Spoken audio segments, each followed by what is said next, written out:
What's up guys, Pyrostasis here, and this is part 10 of my Let's Play an Assassin series.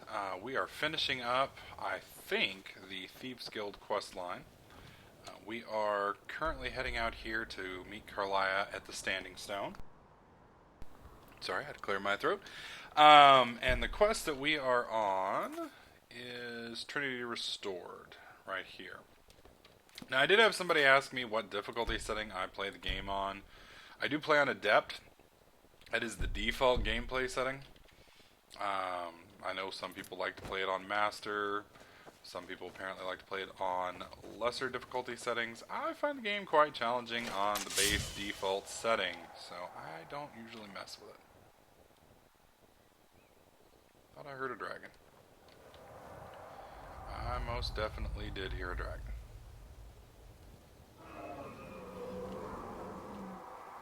Alright, here is the Standing Stone. I'm glad you're here. This is the headquarters of the Nightingales, cut into the mountainside by the... We've come to seek the edge we need to defeat Mercer Frey. If you'll follow me, I'll try to explain on the way. Uh-oh. She's the mistress of night and darkness, and the patron of every thief in Tamriel. Nocturnal isn't one for worship and reverence. She influences our luck, and in return, demands payment.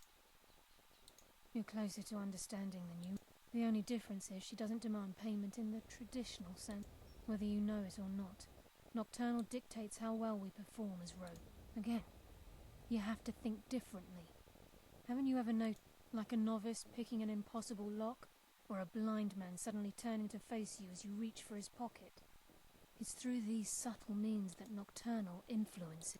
Nocturnal's whim is the greatest mystery to everyone. Does she exact payment when we die? Well, the return certainly seems worth the risk, though. Interesting. It's my hope that you will, yes. This way, please. Alrighty. So apparently we're going to go into this dungeon with not one, but two companions, which means we will have double fail! Hopefully this is just a nice little place, kind of like the Dark Brotherhood. Hopefully they have a cappuccino machine. And there aren't nasty stabby things that want to kill me, because I hate getting stabbed and killed. Repeatedly, violently sometimes. So this is Nightingale Hall. I heard about this place when I joined you, but I never believed it existed. The assumption that the Nightingales were just a myth was seeded within the guild on purpose. It helped divert attention from our true nature. What's wrong, Brindolf? I can almost hear your brow furrowing. I'm trying to understand why I'm here, lass. I'm no priest. I'm certainly not religious. Why pick me? This isn't about religion, Brindolf. It's business. Don't want to get too far so I can actually hear what she's saying. Hopefully we don't bump into Mercer down here. Or worse. Where did she go?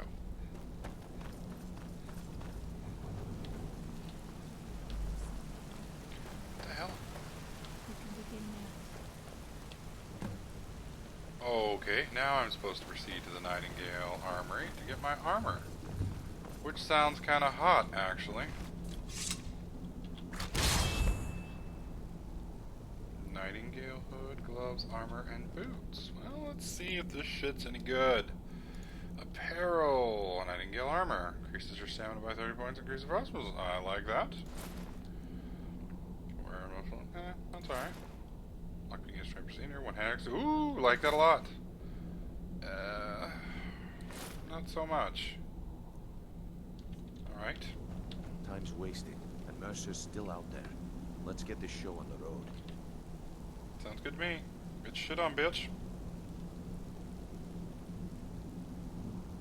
You gonna get dressed, or? You're ready for the oath. Yes, ma'am. I think we should trust the lass and take the deal. You appear ready for the oath. Whoa, that is badass looking, actually. Time's Oh, wasting, and Mercer's still out there. oh yeah. Let's get this show on the road. Two blood red daggers You of... appear ready for the oath. Yes, yes, I am. Let's go. This is badass looking, man. Holy shit. I think we should trust the lass and take the deal. I got a little opening for my little kitty tail. Oh my god, if you turn around and tell me that one more time, I'm killing you! I Fuck! think we should trust the lass. Shut up, Bernold! Fuck! Oh, if you... I swear, I'll kill you. You appear ready. Oh for my us. god. We've got these together, Chuck. Now what? Beyond this gate is the first step in becoming a nightingale. Oh, this doesn't sound Well good. done, lass. I appreciate the armor, but becoming a nightingale, that was never discussed. To hold any hope of defeating Mercer, we must have Nocturnal at our backs. If she's to Uh-oh. accept you as one of her own, an arrangement must be struck. What sort of arrangement? I need to know the terms. You've got to go through a bunch of traps and not Simple, die. Brynjolf. Nocturnal will allow you to become a nightingale and use your abilities for whatever you wish. And in return, both in life and in death, you must serve as a guardian of the Twilight Sepulchre. Okay. Aye, there's always a catch. But at this point, I suppose there isn't much to lose. If it means the end of Mercer Frey, you can count me in. What about you? Are you ready to transact the oath with Nocturnal? Sure. If you'll just stop talking. Good. After I open the gate, please stand on the western circle. Okay. I think we should trust the lass and take the deal. Nope, Oh, I can't open the gate. So I have to wait for her. I do have to say, this armor looks pretty badass.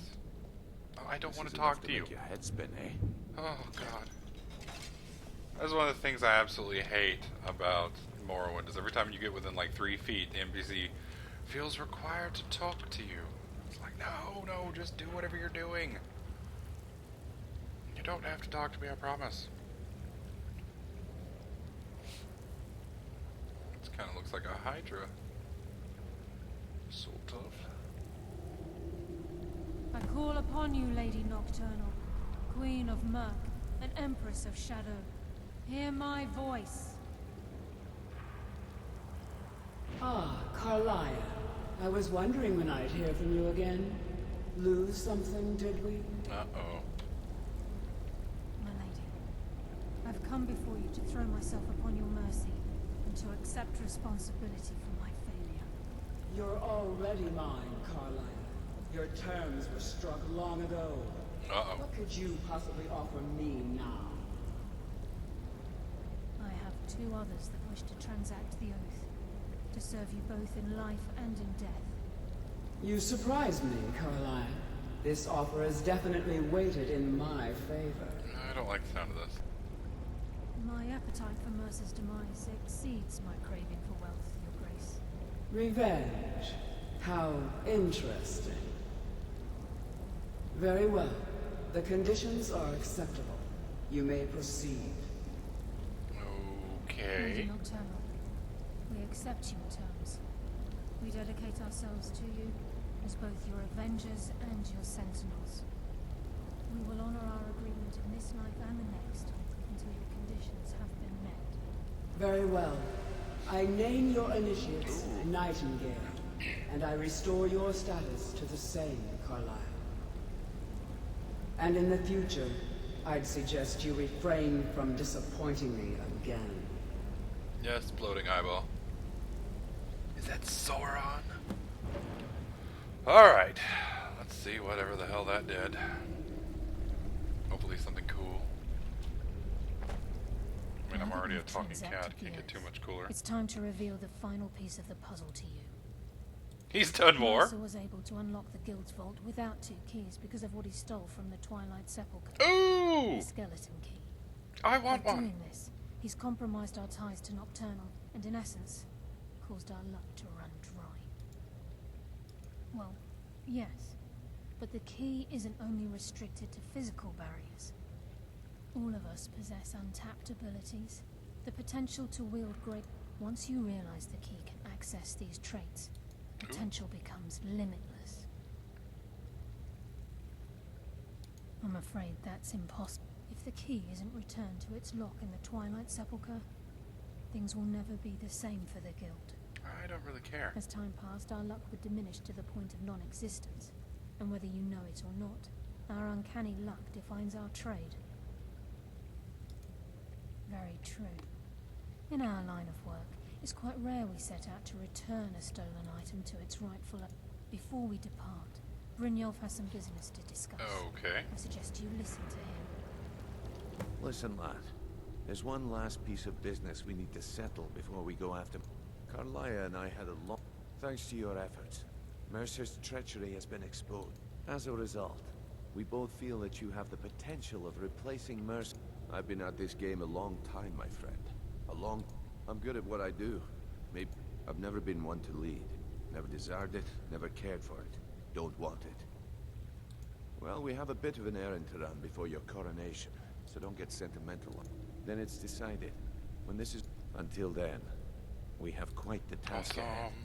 I've been poring over the plans you brought us, and I'm convinced the eyes of the Falmer are in the dwarven ruins at Erkenthand. Carlia and I will meet you there. Prepare yourself, lad. This will be a fight to remember. Okay. Until next we meet, lad. So, now we are a nightingale, which just really doesn't sound all that cool now that I think about it. In fact, it kind of sounds creepy. But apparently it's really cool, and I'm hoping it has some awesome... I'm of course going to explore this area. Ooh, books. What did it give me? No skills. That's bullshit.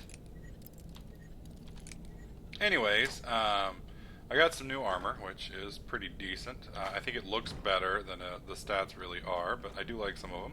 I don't like the headpiece because it's illusion magic, and I don't do illusion magic, but I may have to pick it up now that I have apparently some magical abilities. We should totally fix this place up. What the hell? Maybe that's something that will get done once I, Ooh! That's some nice shit. I think I will take that.